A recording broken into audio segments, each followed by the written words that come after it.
So, I mean, like coming back to your journey, what does a special force mean? I mean, like, what makes a special force? Yeah, so the thing is that not every operation, not every objective can be achieved by conventional force. Okay, so you need a band of highly motivated and intelligent men who can do things which no one can, imagine. Like raid, going deep inside enemy territory, or getting information, reconnaissance and surveillance, and doing all those things, and you can pass information back to the main force. And such special forces, I mean, the name came proper special forces during World War II, but this philosophy has been practiced since centuries.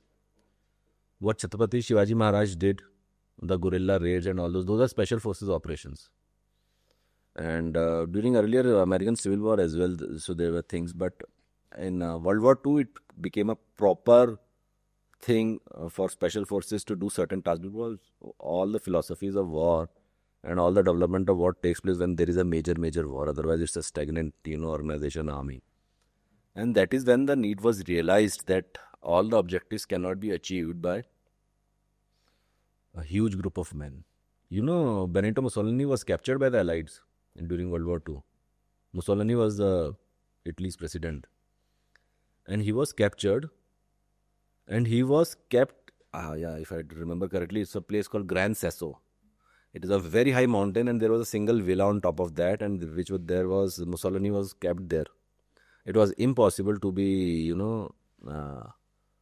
for a conventional force to go and release him. So they took a lot of signal intelligence and stuff like that to find out where he was hidden. And Germans, because he was a German ally, and Germans finally found out, okay, he's staying in Gran Sasso. It's a huge distinct mountain. On top of that, there is a villa. There is no conventional approach. And Germans rescued him without firing a single shot, because they landed gliders. Because they were banned after when World War I ended, and Germans had a huge air force at that time. So they imposed restrictions on engines, that you cannot make aircrafts. So they developed gliders, and they became Germans. Being Germans, they built the best of gliders. So they raided in the night, and they could not see the glider coming because there is no engine. Yeah. And they landed on top of this thing, and they got Mussolini out from that building, put him in the glider, and they fucked off. And the Allies, because it was against the Allies, this operation has not been publicized that much. But it was the biggest embarrassment. Just imagine that Pakistan captures Indian Prime Minister, and Indian Special Forces go and get back Indian Prime Minister. It would be as embarrassing as that. So, I mean, from there, this thing came that a small group of men can do phenomenal things. So the main task of special forces is always to go deep behind enemy territory. So it's either raid, sabotage, but primary is reconnaissance and surveillance to get the information, or to destroy some vital area or vital points which the enemy is having. And now when I left, after that, technology has advanced hell of a lot. In 2012, there was nothing. There was no mobile phone. 2011, there was no internet, was just starting to come into play. There was no, I mean, the biggest technology was laser guided bombs. You personally have to go guide the laser, and then the aircraft will come and then it will fire a bomb. But now technology has improved a lot. So special forces primarily is a band of highly intelligent and highly motivated men who can operate deep behind enemy territory, and it also entails assassinations and stuff like that, which America does. But now that has been taken over by the secret services. Yeah. Special forces in India primarily is an arm of army, or anywhere else in our subcontinent. And then there is ISI in Pakistan, RAW in India, and stuff like that, who do other things. What kind of training does a person have to go through to become a special force? So in India, there earlier used to be a probation for 3 months. First of all, you have to be a volunteer. Okay. Everyone is a volunteer. You can't force anyone to become special forces. You can quit anytime, or you can be sent out anytime. So when I was there, the probation was for 3 months, and now it is for 5 months. And then they test you thoroughly. It is not as much as many people misconceive that it is all about the physical, bravado and stuff like that. What is generally checked is the mental resilience and the intellectual capability. गधा भी बहुत physically strong होता है.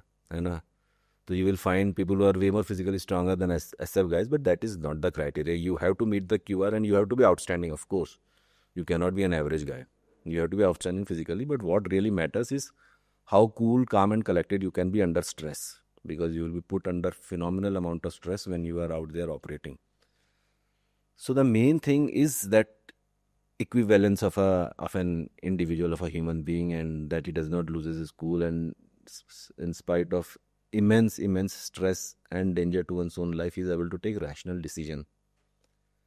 And then, and also he is very intelligent. So that is the main criteria. So when we were in SF, now I mean everywhere things are degrading, but we have extremely bright and intelligent and intellectual officers, and the kind of conversation that we used to have in our Paltan was phenomenal. I mean, right from astronomy to cosmology to architecture, to philosophy to wars, of course, photography. So people had immense and diverse interests, and when we were not operating, it was always a very lively conversation which we had, and which rest of the army frankly does not have. But the thing is that with time, not just in India, everywhere the standards are degrading quite a bit.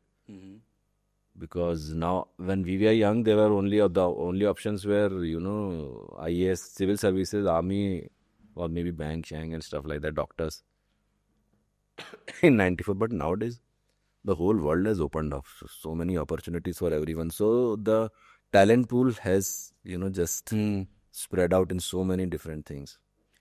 So what kind of, when you say they test you for intelligence as well as mental pressure, how well you can take mental pressure, what kind of test do they put you through? So, I mean, the thing is that you will not be allowed to sleep for a very long time, and then you have to read a book as well and write a book review. What do you mean, like for a very long time? Mean? 48 hours or 72 hours. And you're not allowed to sleep. You're not allowed to sleep, and sometimes this even extends further. And then you will be tested and that in very condition will be tested for your firing and other tasks as well. You will be sent out on an operation. You have to do an operational briefing. You have to carry out the entire plan of a raid or cordon and search and stuff like that.